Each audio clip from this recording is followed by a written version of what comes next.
Neste vídeo nós vamos ver se existem escrituras que apoiam ou não o batismo pré-adolescente, de um pré-adolescente que confessou ser salvo.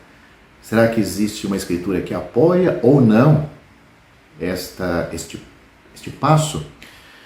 Filipe, o evangelista, foi a Samaria e pregou coisas concernentes ao reino de Deus e ao nome do Senhor Jesus. Aqueles que foram salvos, diz lá, foram batizados, tanto homens como mulheres. Atos capítulo 8, versículo 12. Estas são as palavras para homens e mulheres, mas também fazem distinção entre homens e mulheres adultos e meninos e meninas.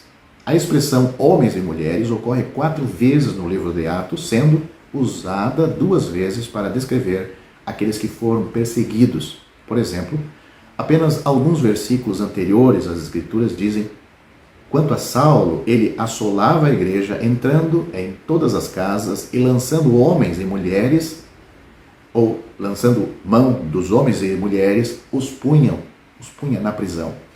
Então isso está em Atos capítulo 8, versículo 3. Paulo afirma sua perseguição aos crentes usando a mesma expressão em seu testemunho perante uma multidão de judeus, ou seja, ele confirmou isto que ficou registrado em Atos capítulo 8, lá foi registrado pelo Espírito Santo, mas Paulo, ele fala a mesma coisa, lendo Atos capítulo 22, versículo 4, ele afirma que ele lançava a mão de homens e mulheres. É difícil imaginar Paulo arrastando crianças pequenas para a prisão enquanto perseguia a igreja. Na Septuaginta, que é uma tradução grega do Antigo Testamento, às vezes ocorre a expressão homens e mulheres e crianças. Quando Esdras orou, é dito que saiu de Israel uma congregação muito grande de homens, mulheres e crianças. Esdras capítulo 10, versículo 1. Portanto, homens e mulheres está se referindo à maturidade, adultos em oposição à criança ou às crianças, tanto quanto ao gênero. Escrituras colocam o ônus sobre o batizador, ou seja, a pessoa que batiza, para garantir que haja maturidade suficiente para entender o significado e as ramificações do batismo e da recepção desta pessoa na comunhão da igreja.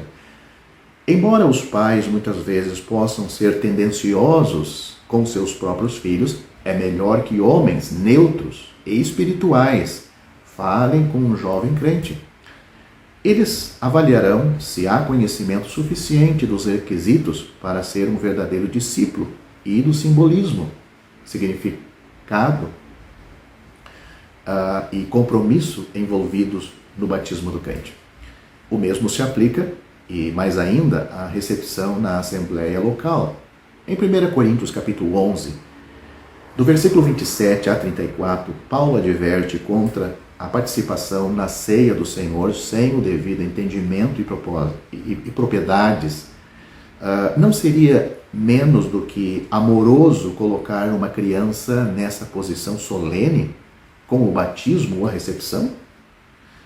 Embora ninguém queira desencorajar uma criança sincera, com uma consciência sensível, que confessa a salvação, isso pode ser benéfico para a criança a longo prazo, de modo que, com o tempo, ela possa obter maior compreensão das Escrituras e uma confissão bíblica ainda mais profunda daquilo que ela está confessando e de tudo aquilo que ela está assumindo.